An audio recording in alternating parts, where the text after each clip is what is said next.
Hey, this is Frank from Max Digital, and I want to shoot you over this quick video with some specific things that you guys can do yourselves to help bring in more business by better utilizing both your website and your Google Business Profile. So let's jump right in. So looking at a search for, because I see you do some plumbing services as a handyman, plumbing or Plumber Phoenix AZ Google search here brings up the search results, and you can see the top section is the advertising, the paid advertising. Then you get down to what's known as the Google Map Pack, and I see that you do have a Google Business Profile, which is what you need to show up here as one of the 3 or 4 businesses listed. You're going to want to optimize that profile, so that's going to mean uploading pictures periodically, ideally on a weekly basis, also responding to customer reviews, as well as going out and having your business listed in as many online directories as possible, or at least more than what your competitors here are doing. So there's thousands of directories out there like Yelp.com, Angie's List, HomeAdvisor.com, and so forth. Many of them are free to join. It takes time to go out to the individual sites and list your business name, address, and phone number exactly the way that you have it set up in your Google Business Profile. But that will definitely help you if you can get your business listed in about 100 or so more directories than these guys. You would show up in this section, and you're going to want to show up in this section because 30 to 40% of the traffic on the results page is going to go to a business listed in this Google Map Pack. The third section is known as the organic listings, and this is unusual, but you can see this is number 2 and number 3. Number 1 actually, in this case, appears above the map pack, and it's Parker and Sons Plumbing in Phoenix. They are the number 1 plumbing site in the area. To be ranked high in the organic section here is all based on the strength of your content and your backlinks profile. So I wanted to go through and compare your site content and backlinks to Parker and Sons Plumbing. So just looking over at your site here, I could see it looks like a very well professionally done site with videos and pictures and content. I did notice your content is a little bit lower than what Google is looking for. They look for 1,500 to 2,000 words on the home page for it to be considered an authoritative site or for you to be considered an expert in the niche. You do have a little bit less content than Parker and Sons does.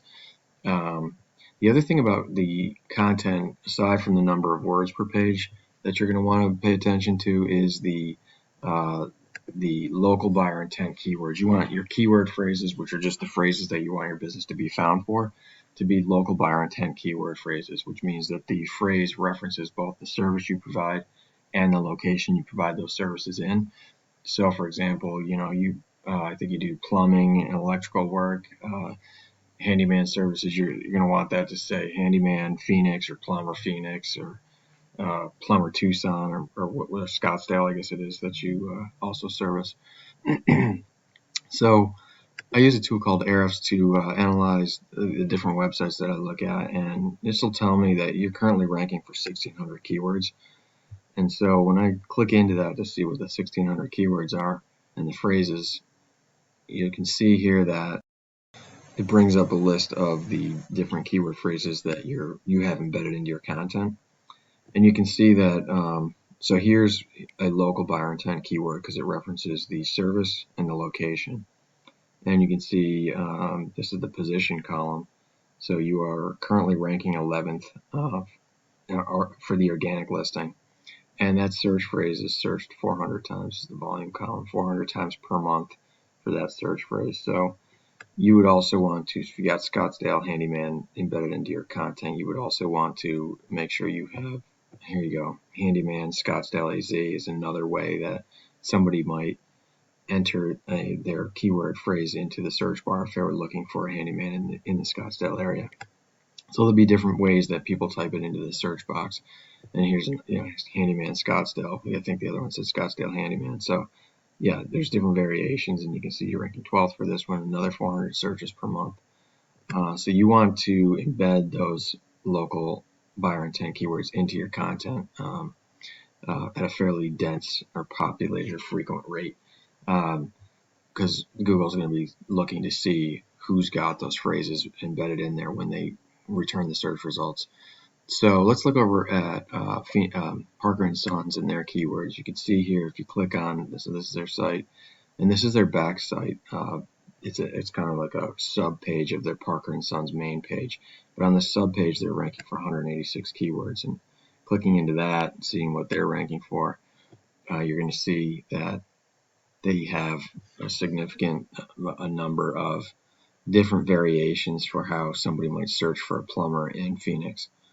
Okay, and these are all the search volumes on all these keyword phrases, and you can see that they're ranking the top 2 for each of these keyword phrases. So with this kind of volume, you can see there's a big benefit to being the #1 site, because if the internet searcher is not clicking into the map pack like I showed you before, and they start to scroll down to the Google organic rankings, you're going to get another 30% outside of the map pack clicking on those organic rankings, and 30% of this could be a significant number. Not that you get all 30%, but you get a significant portion of them, and for that kind of search volume, that'd be a lot of additional business. So that's content. So it's the number of words per page on your home page, especially, that you want to get up to boost your ranking, and you also want that content to be rich in these local buyer intent keyword phrases.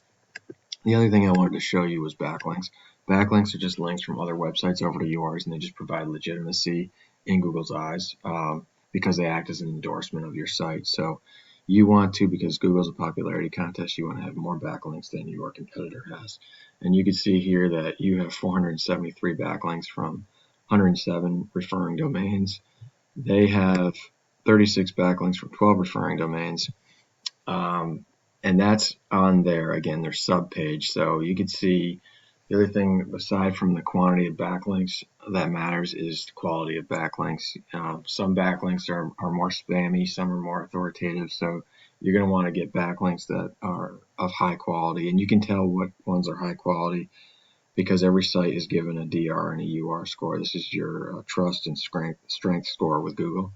And so they're getting, even though they only have 36 backlinks, 12 referring domains, they're getting a lot of power. Backlinks are what providing power. They're getting a lot of power because of their home or their main page, which has a DR score of 33, and any site that's between 30 and 40 is considered a strong site. So you're currently at a 16. It might be that if you were to click into here, that your referring domains that you're coming over are not as powerful or as trustworthy in Google's eyes as what Parker and Sons is getting. But I think in your case, it's likely a result of just the keyword phrases and not having them embedded into your content at a very frequent rate. So I hope this information was helpful. Any questions, feel free to give me a call or reach back out to me via the email. Otherwise, the only thing I ask for is if you could just please leave me a comment by responding to the email and just let me know if the information was helpful so that I can continue to provide valuable information to small businesses. Thank you.